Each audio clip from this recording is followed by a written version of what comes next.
প্ৰথমটি খবৰ হৈতে ষ্টুডিঅ'ত মই সুস্মিতা দিবলৈ ওলাইছো এই মুহূৰ্তৰ এক গুৰুত্বপূৰ্ণ খবৰ আৰু পুনৰ দেখিবলৈ পোৱা গৈছে ফেচবুক লাইভৰ জৰিয়তে মুখ্যমন্ত্ৰী ডক্টৰ হিমন্ত বিশ্ব শৰ্মাই কেইবাটাও গুৰুত্বপূৰ্ণ মন্তব্য কৰিছে আৰু বিশেষকৈ আধাৰ কাৰ্ড সন্দৰ্ভত কেইবাটাও গুৰুত্বপূৰ্ণ মন্তব্য কৰিছে আৰু তাৰে ভিতৰত কোৱা হৈছে যে 1 অক্টোবৰৰ পৰা ৰাজ্যত আধাৰ কাৰ্ড প্ৰদানৰ প্ৰক্ৰিয়া পূৰ্বতকৈ কঠিন হ'ব আৰু কি মন্তব্য কৰিছে লৈ আহিছে মুহূৰ্তৰ সবিশেষ আৰু লগতে এক গুৰুত্বপূৰ্ণ মন্তব্য কৰা দেখিবলৈ পোৱা গৈছে পুনৰ ফেচবুক লাইভৰ জৰিয়তে মুখ্যমন্ত্ৰী হিমন্ত বিশ্ব শৰ্মাই কেইবাটাও বৃহৎ ঘোষণা কৰা দেখিবলৈ পোৱা গৈছে আৰু তাৰে ভিতৰত আধাৰ কাৰ্ড সন্দৰ্ভত তেওঁ কেইবাটাও মন্তব্য কৰিছে আৰু কোৱা হৈছে যে আধাৰ কাৰ্ড নতুনকৈ পাবলৈ হলে 2000 পূৰ্বে 2014 চনৰ পূৰ্বে এনআৰচিত আবেদন কৰা হ'ব লাগিব সেই কথা মুখ্যমন্ত্ৰীগৰাকীয়ে উল্লেখ কৰিছে আৰু সমান্তৰালকৈ কোৱা হৈছে যে বাগানীয়া অঞ্চলত জনতাক ইয়াৰ পৰা ৰেহাই দিয়া হ'ব আৰু 2014 চনৰ পূৰ্বে এনআৰচিত আবেদন কৰিব লাগিব বুলি আবেদন কৰা হ'ব লাগিব বুলি কৈছে যদিহে আধাৰ কাৰ্ড আধাৰ কাৰ্ড প্ৰয়োজন বা আধাৰ কাৰ্ড দিব পৰা হয় যিজন ব্যক্তিয়ে আধাৰ কাৰ্ড ল'ব তে 2014 চনৰ পূৰ্বে এনআৰচিত আবেদন কৰিব লাগিব আৰু সমান্তৰালকৈ যিসকল বাগানীয়া অঞ্চলৰ জনতা আছে বাগানীয়া অঞ্চলৰ জনতাক ইয়াৰ পৰা ৰেহাই দিয়া হ'ব বুলিও কালিৰ দিনত দেখিবলৈ পোৱা গৈছে ফেচবুক লাইভৰ জৰিয়তে সেই কথা মুখ্যমন্ত্ৰীগৰাকীয়ে কৈছে আৰু সমান্তৰালকৈ বাগানীয়া অঞ্চলৰ জনতাৰ যেটো অধিক কষ্ট কৰে গতিকে বাগানীয়া অঞ্চলৰ জনতাৰ হাতৰ আঙুলিৰ ছাপ স্পষ্ট নহয় গতিকে ইয়াৰ পৰা ৰেহাই দিয়া হ'ব বুলি মন্তব্য কৰিছে আৰু সমান্তৰালকৈ চকুৰে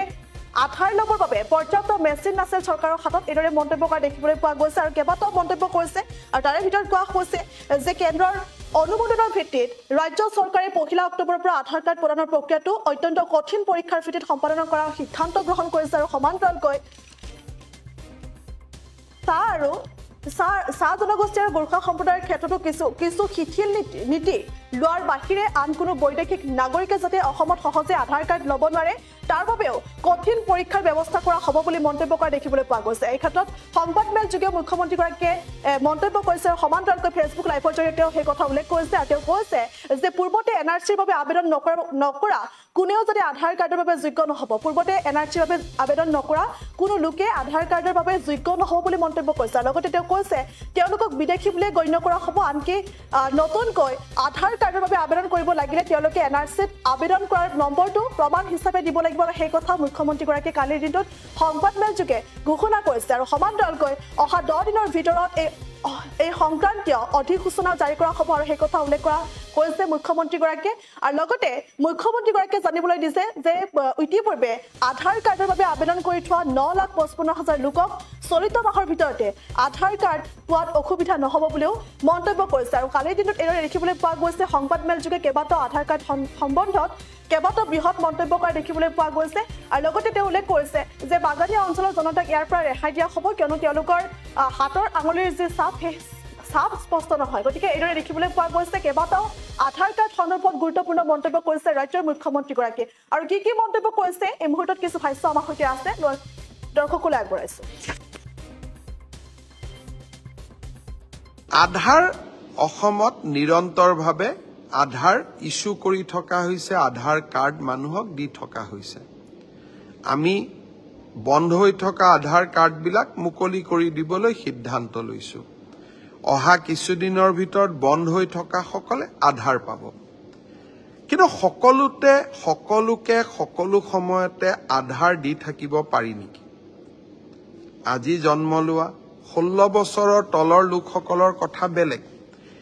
100% আধাৰ কাভাৰেজ হৈ যোৱাৰ পিছতো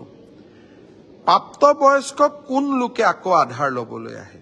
সন্দেহৰ অৱকাশ থাকে সেইবাবে আমি এটা আজি চৰকাৰে সিদ্ধান্ত লৈছো যে আধাৰ লোৱাৰ আগতে অন্তত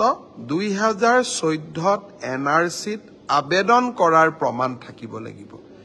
এনআৰচিত নাম আছে নে নাই দ্বিতীয় কথা কিন্তু আবেদনটো কৰিব লাগিব যদি আবেদনেই কৰা নাই তাৰ মানে আপুনি 2014 চনৰ পিছত অসমত আহিছে অৱশ্যে এই সিদ্ধান্তৰ পৰা আমি চাহ বাগিচাৰ লোকসকলক দূৰত ৰাখিম কাৰণ তেওঁলোকৰ হাতত ফিংগাৰপ্ৰিন্ট নধৰে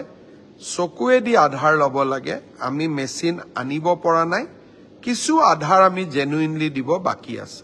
কিন্তু আন অঞ্চলসমূহত এতিয়াৰ পৰা আধাৰ ল'ব লাগিলে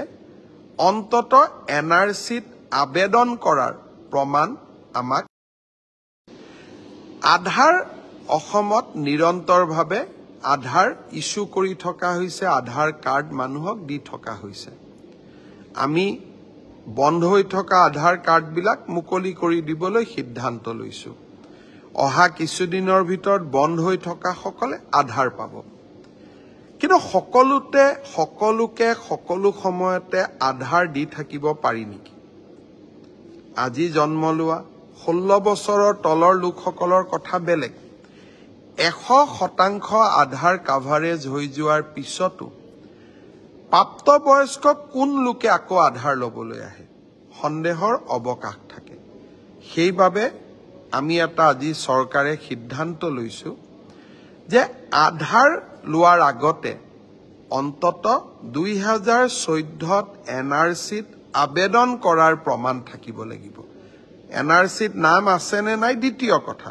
কিন্তু আবেদনটোতো কৰিব লাগিব। যদি আবেদনেই কৰা নাই, তাৰ মানে আপুনি 2014 চনৰ পিছত অসমত আহিছে। অৱশ্যে এই সিদ্ধান্তৰ পৰা আমি চাহ বাগিচাৰ লোকসকলক দূৰত ৰাখিম, কাৰণ তেওঁলোকৰ হাতত ফিংগাৰপ্ৰিণ্ট নধৰে, চকুৱেদি আধাৰ ল'ব লাগে। আমি মেচিন আনিব পৰা নাই, কিছু আধাৰ আমি জেনুইনলি দিব বাকী আছে। কিন্তু আন অঞ্চলসমূহত এতিয়াৰ পৰা আধাৰ ল'ব লাগিলে অন্তত NRCত আবেদন কৰাৰ প্ৰমাণ আমাক লাগিব। যিকোনো খবৰৰ বাবে যোগাযোগ কৰক 7099017330 অথবা 7099017390।